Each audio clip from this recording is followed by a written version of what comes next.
Mais diantre, ne serait-ce pas Dante que j'aperçois là-bas sur PS3 ? Mais si, et il n'est pas tout seul.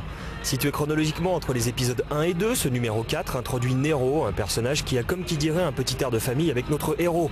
À en voir sa main gauche, il n'a pas appris à manier l'épée hier. Quant à sa main droite, elle donne plutôt envie de lui taper la bise pour lui dire bonjour.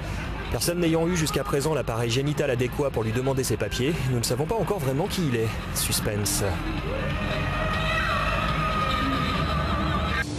Qui n'a jamais rêvé de se glisser incognito sur une banquette d'un bar à enfin je veux dire entre les chaises en plastique d'une salle de réunion d'un studio cherchant un nouveau concept. Imaginez la scène. Et les mecs, ce serait l'histoire d'un militaire qui tout seul serait plus fort qu'une armée entière. Ah, déjà vu 100 fois. Ok, disons qu'il serait 2. Ouais, c'est mieux. Ok, en plus ils pourront customiser leurs armes. T'es un génie mec, vendu. Cette perle d'inventivité existe, elle s'appelle Army of Two sur 360 et PS3. Et le pire c'est que ça a l'air bien. Les gars de Phasa Studio, déjà responsables de MechWarrior et Crimson Skies, se lancent dans Shadowrun. Ce FPS n'hésite pas à mélanger magie à l'ancienne et technologie du futur.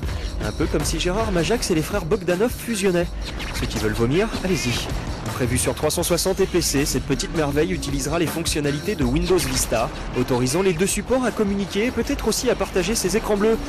Début du vidage de la mémoire physique dans 2 secondes. Et de 3 pour Call of Duty attendu pour la fin de l'année. La vidéo présentée à l'E3 après s'être jeté des fleurs finit sur un passage dont on sait maintenant que ce n'est pas vraiment du gameplay, mais un genre déjà beaucoup plus pratiqué. La flûte, le pipeau, le flanc, bref, le foutage de gueule. Finalement ce n'est pas très grave, ça fait briller les yeux des adolescents naïfs, ça fait jaser les autres et ça nourrit quelques bouches d'infographistes de talent. Le PDG de Sony Computer Entertainment, Monsieur Kutaragi, Ken de son prénom, n'est pas le petit ami de Barbie, la poupée blonde. Et pourtant, à l'entendre, parfois on peut se poser la question.